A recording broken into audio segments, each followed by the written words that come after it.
안녕하세요. 스미더스입니다. 11월 25일 정무실 리포트를 시작하겠습니다. 그 지금 지소미아 관련해 가지고 이제 뭐 어제 오늘부터 계속 뭐 뉴스들이 나오고 있는데요. 이게 좀 뭐 아시다시피 좀 한심하지 않습니까? 그 이게 뭐 중학생들도 아니고 말이죠. 사과를 했네 안 했네 뭐 이렇게 말하는 것 자체가 사실 웃긴 얘기고요. 뭐 청와대 쪽에서는 또 저기 일본 사람들이 이제 뭐 사과를 해놓고서 안 했다고 그런다 이러면서 이제 또 내부적으로 저렇게 한 입으로 두 말 하는 거 아니냐는 식의 이중 플레이 한다 뭐 이렇게 얘기를 하고 계시는 것 같은데 뭐 그런 면이 없는 건 아니겠죠. 아예 없는 건 아닐 텐데 본인들도 본인 정치 해야 되니까. 근데 그렇다고 하더라도 그냥 입 좀 다물고 있지. 지금 저걸 저렇게 속에서 이게 우리가 저쪽이 사과했는데 우리 억울한데 이래버리면 뭐 대화를 하자는 겁니까 말자는 겁니까? 어차피 지금 주소미아 건 때문에 모양 빠진 건 청와대거든요. 이게 제가 지금 상황을 보니까 여기 뭐 언론에도 그런 보도가 지금 나오고 있습니다만은 그 소위 안보실의 3인방이 지금 자기들 살려고 한 입으로 두 말하는 거 아닌가 이런 생각이 듭니다. 예를 들어서 정용 안보실장이나 그 밑에 차장 두 명 있잖아요. 차장 두 마리 있는데 그 양반들이 지금 뭐 앞으로 뭐 정치를 할 생각이 있는지 아닌지 모르겠습니다만 자기들 정치도 해야 되니까 또 자기들 실수를 감추고자 이제 마치 그 임진왜란 때 고니시 유기나가고 이제 심유경이 했던 것처럼 여기 가서는 이 말하고 저기 가서는 저 말하고 지금 이렇게 하고 있는 걸로 또 이렇게 하고 있는 걸로도 좀 보입니다. 예. 뭐 지금까지 나온 얘기들을 확인해 보면 이제 일본 쪽의 경제산업성의 그 무역 뭐 수출 규제 관리부서의 이제 부장인 사람이 수출 규제 조치를 재검토하려면 한 달 정도 필요하니까 시간을 좀 달라. 이렇게 이제 서로 협의한 거 가지고 마치 일본에서 사과하기로 했다는 식으로 해석을 해버린 것 같고 그 뭐 일본 사람들이 하는 이제 유감 표명이나 이런 것들이 기본적으로 사과는 아니거든요. 이게 뭐 누가 사과하고 자시고할 문제도 아니고요, 사실은. 근데 좀 모양이 우습게 됐죠. 문화일보에서 이제 11월 25일 날 오늘 새벽에 나온 뉴스인데요. 지소미아 조건부 연장 이후라는 제목으로 해서 청와대 판단착오로 안보 위기만 자초했다. 안보실 3인 교체론 부상이라는 제목으로 나온 뉴스입니다. 지난 8월 한일 군사정보보호협정 지소미아 종료 결정을 주도한 청와대 국가안보실에 대한 책임론 목소리가 커지면서 문재인 정부의 외교 안보 라인에 대한 인적 쇄신이 필요하다는 주장이 또 힘을 얻고 있다고 합니다. 국가안보실의 정의용 실장과 김용은 1차장, 김현종 2차장 등 3인방이 대일 강경 외교를 주도하면서 이번 외교 참사를 낳았고 주무부처인 외교부, 국방부, 국정원도 침묵, 동조했다는 비판이 나오고 있습니다. 특히 김현종 2차장이 대미 대일 외교 선봉에 나서면서 정무적인 사안을 통상적 사고로 접근. 그러니까 통상이라는 게 이제 그 외교 통상할 때 그 국제적인 어떤 통상 무역 여기에 말하는 통상입니다. 이 통상적 사고로 접근해가지고 미국 변수를 간과했다는 지적이 나오고 있습니다. 먼저 외교가에서는 이번 지소미아 사태를 통해 보통 외교가라고 하면 그 고위급 외교관들이나 아니면 이제 국회 통일외교 통상위에 있는 국회의원들 뭐 이런 분들이 하시는 얘기를 말합니다. 외교가에서는 이번 지소미아 사태를 통해서 국가안보실이 외교부, 국방부 등 주무부처를 배제한 채 종료를 강행하는 청와대 정부의 폐해를 그대로 드러냈다고 평가하고 있습니다. 국가안보실이 지소미아 파기로 일본을 궁지에 몰아넣을 수 있다는 잘못된 정책 판단을 하면서 대통령 보좌를 제대로 하지 못했다는 겁니다. 특히 국가안보실은 미국의 전방위적 압박을 전략적 계산에서 간과했고 외교안보와 통상정책을 구분하지 못하는 근시안적 외교정책으로 대처하면서 한미 동맹 균열과 국론 분열을 자초했다는 것입니다. 반일 총대를 맨 핵심 인물은 통상전문가 김현종 2차장으로 김현종 2차장은 지난 7월 일본의 수출 규제 조치 직후 세계무역기구인 WTO에 제소하면 우리가 이긴다면서 WTO 제소가 신의 한 수라고 홍보하기도 했습니다. 그 입으로, 자기 주둥이로 말입니다. 정우용 실장 같은 경우도 지소미아는 한미동맹과 무관하다. 한일 간 지소미아가 한미동맹의 근간을 훼손할 정도로 중요한 사안은 아니다라고 밝힌 바 있습니다. 외교관 출신이고 국가안보실 안보실장이라는 사람이, 이게 예전에 이제 외교안보 수석 같은 직위인데, 안보실장이라는 양반이 한미 동맹의 어떤 그 근간이 뭔지에 대해서 구분도 못하고 있고, 미국이 뭘 원하는지에 대해서도 지금 분위기 파악을 못하고 있다는 거죠. 전혀 못 읽고 있다는 거죠. 나이가 이제 60 넘어가고 이제 70 가까이가 돼가니까 이런 양반들을 쓴 것 자체가 잘못이긴 합니다만. 그리고 외교부, 국방부, 국정원도 책임론을 피하기는 어렵죠.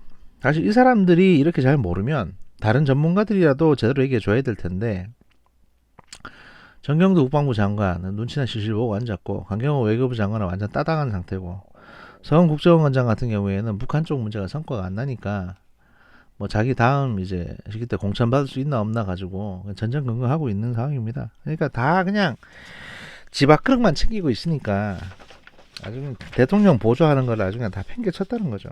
그래서 이제는 이제 2년 이상 이 자리를 지키고 있었던 외교안보실, 국가안보실 3인방을 다 경질해야 된다. 완전히 이제 경질할 필요가 있다. 안보라인 전체를 드러내야 된다. 이런 얘기까지 나오고 있습니다. 정부 안팎에서도 김현종 차장 얘기 들었다가 한미동맹 등 많은 것을 놓쳤다는 자성론이 제기된 것으로 전해졌습니다. 이건 이제 청와대 내부, 그 다음에 민주당 쪽에서 나온 얘기고요. 실제로 미 국무부, 국방부는 지소미아 파기는 한미동맹에 심각한 영향을 끼치고 중국, 러시아의 이득이라고 경고하고 의회의 결의안까지 내며 사상 유례 없이 안보 문제로 강력한 공세를 펼쳤습니다. 사실 이게 또 그렇게 중요한 건 아니지만, 뭐 실효성 있는 건 아니지만 미국한테는 빌미를 제공했죠. 그러니까 이제 미국이 파놓은 함정에 사실 김현종이 빠져버린 건데, 이게 그만큼 김현종이라는 사람이 얼마나 경험이 부족하고 싸가지 없는 인간인가를 보여주는 거고요. 이 사람 미국 갔다 왔을 때 딱 갔다 온 시점에 제가 이제 트윗을 했습니다. 그 사람 멘션 직접적으로 트윗을 했어요. 뭐라고 했냐면, 이 사람이 이제 그 뭡니까 저기 지소미아, 그러니까 대일 무역 분쟁권으로 이제 미국 가서 이런저런 설명 들었다고 했을 때, 사실 그거 아니고 저 이라크 파병하는 거, 지금 저기 뭐냐 호르무즈 해협에 파견하는 거하고 방위 분담권 가지고 갔다 왔잖냐라고 제가 한 소리 했거든요. 그랬더니 바로 차단했더라고요, 저를 트위터에서. 그게 무슨 의미겠습니까? 그러니까 속도 좁고 빤하고 신경질적인 사람이라는 얘기입니다. 신경질적이라는 건 성격이 급하다는 얘기거든요. 그리고 성격이 급하면 상대의 수를 읽어내기가 힘듭니다. 지금 그런 인간이 2년 반 동안 안보 라인에 붙어 있었던 겁니다. 제가 보기에 김현종이라는 사람도 파고 들어가다 보면 안보 라인에서의 조국이다. 솔직히 이렇게 평가를 하고 싶습니다.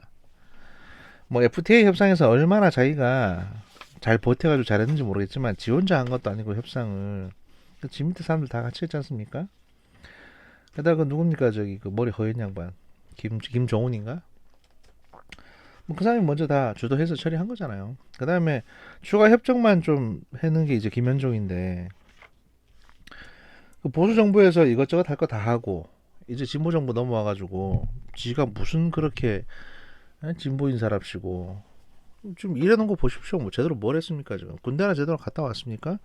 6개월짜리 석사 조국하고 똑같이 육개장으로 갔다 와가지고 6개월짜리 석사 장교 뭐 할 줄 압니까 지가? 저기 뭐 밑에 직원들, 외교부 직원들 데다가 쌍욕이나 하고 무릎이나 꿇리고. 원래 일 제대로 하는 사람들은 다른 사람들한테도 그렇게 화 안 냅니다. 그냥 화낼 필요가 없잖아요. 걔들이 무슨 뭐 그렇게 그런 저기 뭐 자기 업무에 이렇게 큰 영향을 주는 상대들도 아니고 그냥 아랫사람들인데. 그러니까 꼭 보면은 일 제대로 못하는 것들이 집에 들어와서 소리 지르고 자기 부인한테, 애들한테 소리 지르고 그러거든요. 제가 보면 똑같습니다. 얘도. 김현종 같은 사람이나 조국 같은 사람들이 문재인 정부의 2년 반을 그냥 날렸다. 저 솔직히 이렇게 평가하고 싶습니다. 예. 이철희 씨 같은 경우도 지금 계속 이제 불출마 선언을 뭐 하시고 나서, 사실 뭐 불출마 선언 작년에 하셨지만 하시고 나서 정치판을 갈아야 된다. 그리고 2030 세대에게 이제 정치를 맡게 된다. 또 뭐 386 세대에게 왜 대통령 출마할 수 있는 자격을 줘야 되냐? 뭐 그 사람들이 그런 뭐 권리를 타고났냐? 또는 뭐 지금 청와대 내에 이제 대통령에게 노라고 할 수 있는 참모가 없다. 뭐 이런 얘기를 하시는데요. 이철희 씨 말입니다. 솔직히 까놓고 얘기해가지고 그 조국 씨 두둔하면 조국 씨를 가장 세게 인사청문회에서 두둔했던 게 이철희 씨 아닙니까? 예? 김종민 의원은 저 우스꽝스러운 모습이라도 보였고 표창원 씨는 뭐 대단한 소리나 하고 하다 말았고 박주민 의원 같은 경우에는 그냥 법적으로 이제 지적할 수 있는 부분만 지적을 했고 백혜련 씨 같은 경우도 그냥 법률적으로 지적할 수 있는 부분만 지적했는데 솔직히 위원장한테 소리 지르고 사사건건 기분 나쁘다는 듯이 툭툭거리면서 시비 걸었던 게 이철희 씨잖아요. 근데 이제 와서 조국 관련 논란에 대해서는 한마디도 사과 한마디 안 하고 마치 자기는 뭐 무슨 뭐에 뭐 하다못해 표창원 씨 같은 경우에는 내가 좀비가 된 것 같다는 식으로 말이라도 했는데 이철희 씨는 뭡니까 이게 지금 뭐 다 알고 있었는데 뭐 입 다물고 있었다는 겁니까? 그것도 아니잖아요. 심지어는 금태섭 얼마나 욕했어요 자기가. 근데 이제 와가지고 지금 불출마 선언했다고 과거 지 잘못은 얘기 안 하고 기존에 386만 욕하고 있습니다. 이게 무슨 의미겠습니까? 과거 자기 잘못을 인정할 수가 없어요. 이철희 씨는. 왜냐하면 자기는 이번 선거 끝나고 나면 국회 임기 끝나고 나면 청와대 정무수석으로 가고 싶어가지고 저러고 있거든요. 그러니까 당연히 청와대 욕을 하면 안 되죠. 청와대 인사 시스템도 욕해서는 안 되고. 그러니까 본인이 조국을 잘못 실드 쳤던 것조차도 사과 못하면서 다른 사람들을 막 욕하고 다닙니다. 솔직하게 말씀드려가지고 이철희 같은 사람이야말로 민주당 내에서 소위 말해서 쓰레기 같은 정치인이라고 생각을 합니다. 비례초선 따위가 비례초선이 벌써부터 저렇게 정치 양아치 짓을 하지 않습니까? 이게 무슨 의미겠습니까? 이런 사람들, 이런 부류들이 있습니다. 양정철도 그렇고, 이철희도 그렇고, 소위 말해서 안희정도 그렇고, 보면, 과거에 경력이 국회의원 보좌관부터 출발했던 사람들이 있어요. 국회의원 비서관이나 보좌관부터 출발했던 소위 보좌관 출신들. 이런 사람들이 국회의원이나 어떤 자리에 가고 나면, 그 사람들 근본을 보면, 그런 양아치 짓을 하는 것들이 보입니다. 자기들은 그 시스템을 잘 이해한다고 생각하거든요. 근데 결국에는 협잡하는 시스템만 알 뿐이에요, 사실은. 그래서 본인 잘못은 얘기 안 하고 타인의 잘못만 주구장창 지적하는 이런 것들을 이제 아무렇지도 않게 부끄럽지도 않게 해야 되는 거죠. 저는 이런 점들을 문제 삼고 싶고요. 제가 사실 돈 받고 이러는 것도 아니고 저는 정치 같은 거 하고 싶은 생각도 없고 그럴 능력도 안 됩니다, 저는. 그래서 이제 특정한 누구를 지지하는 것도 아니고 그냥 지금 보이는 대로 비판하고 정보 분석해 드리는 거고요. 글쎄요, 모르겠습니다. 이분들이 앞으로 얼마나 잘 일을 하실지 모르겠지만 지금 민주당 여당 의원들이 보이는 모습은 상당히 준비가 안 돼 있고 2년 반 동안 집권했던 사람들이 맞나 싶을 정도로 2년 전에 그 야당이었던 민주당이랑 하나도 다를 게 없는 모습이다. 상당히 좀 실망스럽다. 이런 느낌이라고 말씀을 드릴 수가 있겠습니다. 지금 보이시는 영상을 보시는 분들, 유튜브를 보시는 분들은 이제 영상이 보이실 텐데 보이시는 권총은요. 권총집에 지금 들어가 있는데 이건 이제 브라우닝 하이파워라는 모델이고요. 탄젠트, 일명 캡틴 모델이라고 부릅니다. 브라우닝 하이파워라는 권총이고 이 탄젠트식 가늠자는 이제 이렇게 올리게 되면 이게 올라가죠. 그러면 이제 이거를 요 끝에 맞춰가지고 그러면 당연히 이제 이게 총구 끝이 이거랑 이걸 맞추려면 총구시 이렇게 올라갑니다. 그러면 더 멀리 있는 목표물을 포물선 각도로 쏴서 맞출 수가 있는, 여기 보면 이제 거리 표시가 되어 있습니다. 300m, 200m. 물론 권총이 그만큼 날아가는 건 아닌데 이게 야드겠구나. 200야드, 300야드. 예, 미터는 아니고요.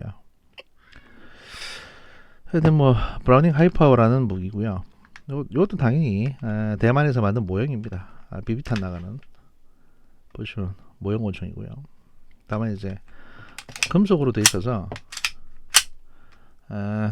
뭐 디테일은 괜찮습니다. 예.